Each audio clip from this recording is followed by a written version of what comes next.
Good morning, students. Today we are going to start with chapter number 5, that is India, Agriculture, Industry and Transportation. India is an agricultural country. About 70% of the people are engaged in agricultural activities. The prosperity of the country is based on the development of agriculture. Different types of crops are grown in India. Crops grown are useful either for food or for industry. Agriculture has progressed by leaps and bounds after independence. Now, India is guiding the developing nations in industrial technology. Now, in this chapter, we are going to study about India for agriculture, industry, and their transportation. Okay, we know that 70% of our people are engaged in agricultural activities, and there are many crops grown in our country. Here, one word is there, that is leaps and bounds. That means fast progress. After independence, there was continuously and very fast progress of agriculture, industries, and transportations. Now, next year, we have agriculture in India. First point is normal or unirrigated agriculture. The agriculture which is dependent on monsoon is called normal or unirrigated agriculture. The crops are as follows.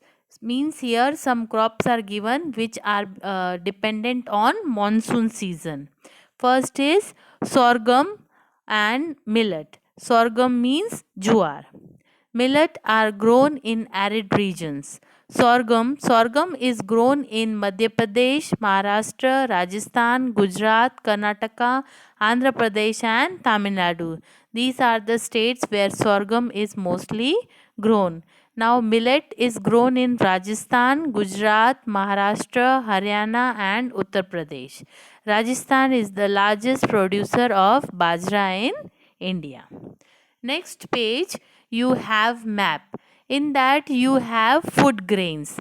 Okay, so you can see here in that map that food grains, which part of India has this type of grains. Clear? It is given here, and you have to just see this map is important. Next you have second is corn. Corn is used as grain and as fodder for animals. It is mainly grown in Karnataka, Uttar Pradesh, Bihar, Andhra Pradesh and Madhya Pradesh. Next you have groundnut.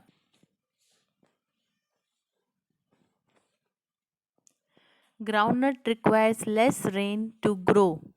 Gujarat is the leading producer of groundnut in India. It is also grown in Andhra Pradesh, Tamil Nadu, Maharashtra, and Madhya Pradesh. 50% of the edible oil is extracted from groundnut. Next, you have dry farming. Now, what is dry farming? During the monsoon season, water is collected in low lying areas. Dry farming is practiced in such areas. Wheat grows well in such areas. Third one is irrigation farming.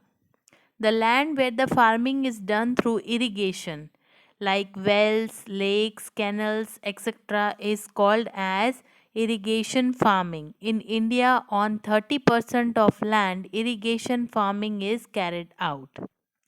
First, you have in irrigation farming sugarcane. India is a leading producer of sugarcane in the world. Hot and humid climate is favorable for sugarcane.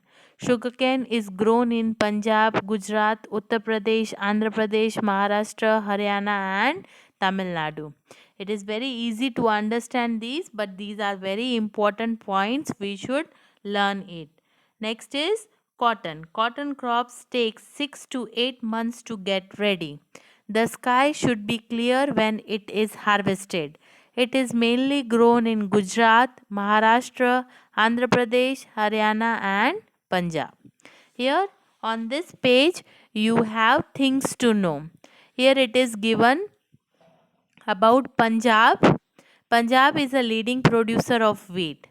It is called Wheat Bowl of India. So you can read it. It is very easy to understand and you should know it also. Next you have jute. Jute crop takes 8 to 10 months to get ready. The harvested stems of the jute fiber is first tied together and soaked in water to soften.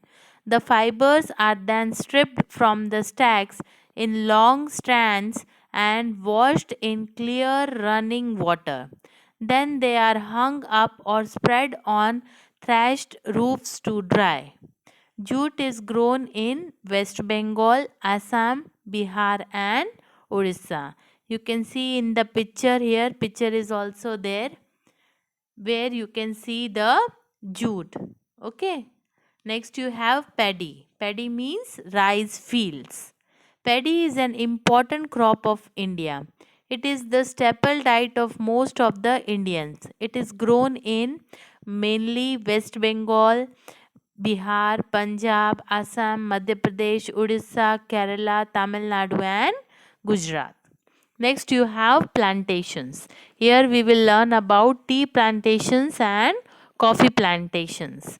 When certain crops are grown in the garden method and taken care of as garden, it is called as plantation. So this is the definition of plantation. It includes tea, coffee, fruit orchards, vegetables, coconut palms, etc. So first we will learn about how tea is planted. Okay. Tea is grown on the slopes of mountains where the forests are cleared. Waterlogging near the roots of the tea plants is harmful for the plantation. That means water should not be stored there. Okay. And therefore they are grown in a slopes. That is why it is grown on mountain slopes. Okay. Assam produces maximum tea. Besides, Assam tea is produced in West Bengal, Kerala, Karnataka and Tamil Nadu. Here also things to know you can read. The important point is given here. First I will read out for you. India is the leading producer of tea in the world. Next you have irrigation.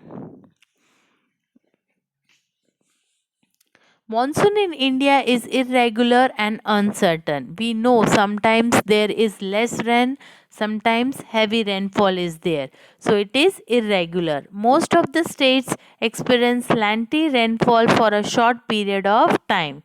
Due to uncertain rainfall, more than one crop is rarely grown on an entire portion of land. Hence, the increased agricultural production irrigation is necessary. So, to increase the agricultural production in our country, we need rainfall. Okay.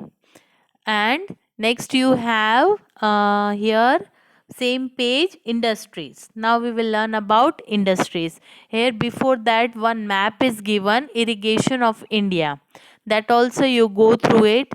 Okay. Rivers, dams, etc. Where rivers are there and dams in our country. Things to know also it is given here. The length of Indira Canal is 9,425 kilometer. Okay, it is the longest canal project of the world. It is because of this canal that the barren land of Rajasthan has become fertile for farming. Okay, because of that, the land of Rajasthan is fertile for farming. Okay, now next is industries. Industries are classified into three types on the basis of investment, number of employees and quantity of production. So these are the three important points on which we can classify the industries. First one is investment, second is number of employees and third one is quantity of the production of anything. Okay. Now next is first one in that you have cottage industry. First is cottage industry, then small scale industry and then heavy industries. Okay, you just go through it. you will just see that which industries are there in which comes in cottage industries and which comes in small scale industries and which are heavy industries. Map is also given here. Also you can see that cotton cloth industries are there, iron and steel, woolen textiles are there, cement are there. Just go through it, you will understand. It is given here on page number 41. Now you can see cotton clothes industry, where cloth industries are developed in our country. They are mostly developed in Ahmedabad, Surat, Mumbai and Coimbatore. Next is woolen industry. The industry was started as a cottage industry and now it has developed into an important big industry. It has developed in Punjab.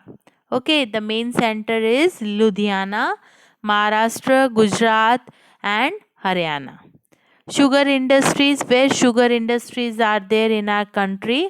You can see sugar industries are mainly developed in Uttar Pradesh, Maharashtra, Gujarat, Andhra Pradesh, Karnataka and Tamil Nadu. Then you have cement industry. In our country, we have cement industries in Gujarat, Madhya Pradesh, Bihar, Andhra Pradesh, Karnataka, Tamil Nadu, etc. Next. Next is paper industry.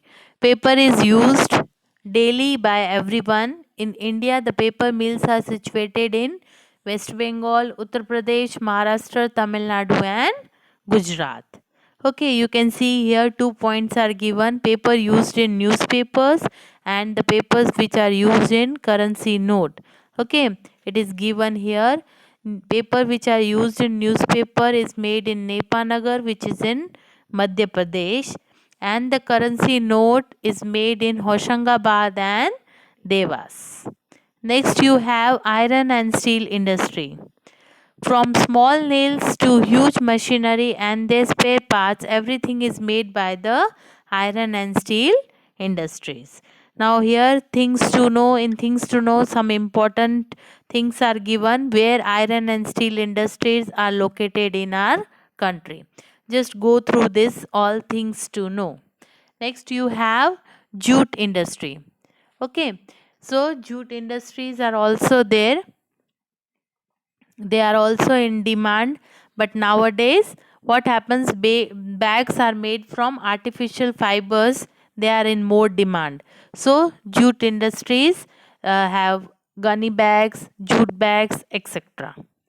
Next is petrochemical industry.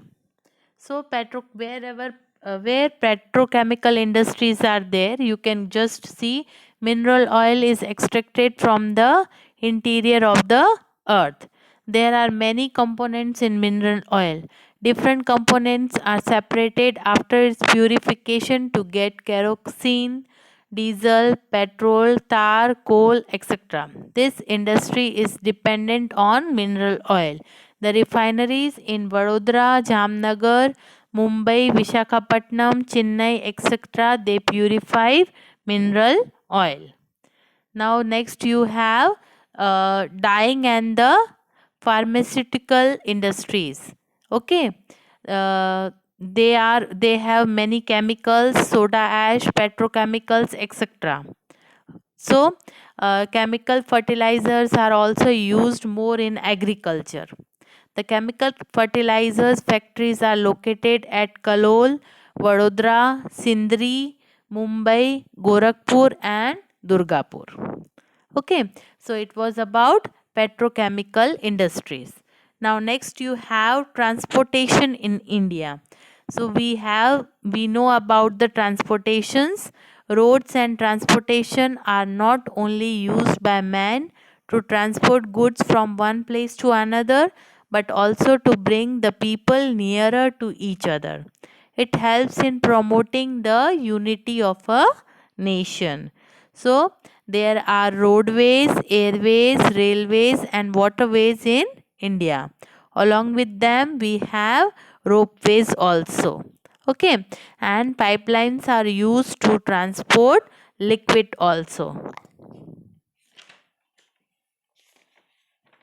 Next page, you have roadways.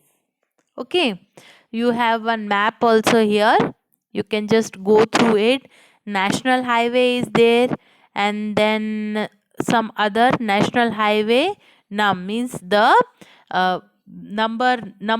national highway numbers are given here. Okay, now first one is roadways.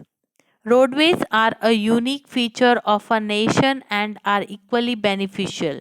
Roads are constructed to connect villages and provide facilities of transportation to the villages. The road web of India is the biggest one in the world. Now you have type of roadways. First you have village road. Okay. Now next you have district road. So these are which connects village. These are the types of roadways. In that we have village roadways. The roads which connect the village. Then district road. Then state highway. And then national highway. National highway is very important. The national highway is the most important highway. It connects one state with another. It connects the main city, ports, administrative headquarters, etc. There are approximately 50 national highways in our country. In that, national highway number 7 is the longest highway. Okay, it extends from Varanasi to Kanyakumari. Next, you have National Highway number 35. It is the shortest highway. National Highway number 7 is the longest, and National Highway number 35 is the shortest.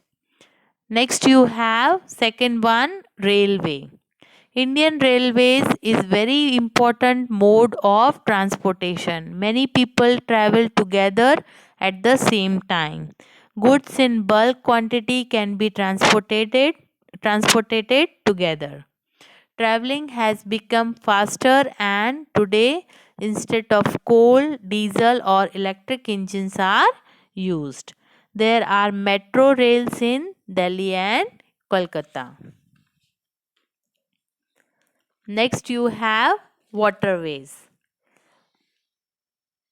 In India, waterways are the most important and inexpensive mode of transportation. In India, the Ganga and the Brahmaputra are perennial rivers. Hence, steamers, boats are used to transport passengers and goods throughout the year. International trade and traveling for pleasure can be carried out via the waterways. Okay, so we can use waterways also from going from one place to another and transport the goods also. Now next is airways. In the present times, airways are used to reach from one place to another within a short span of time. Airports are constructed for the safe takeoff and landing of the aeroplanes. The international airports are located in Ahmedabad, Mumbai, Delhi, Kolkata, Chennai, and Trivandrum. Indian Airlines provides the service for domestic travel, and Air India provides the service for the international travel. Okay, that means Indian Airlines, they are giving us domestic service, and Air India gives international service. Apart from these, private airlines also function as an important means of travel by air. Next, you have ropeways. Now, you must have seen in the mountain region there are ropeways. Okay, where railways cannot be constructed, there are ropeways. So, ropeway are constructed. Example is given Rajgir in Bihar and many places of the Himalayas.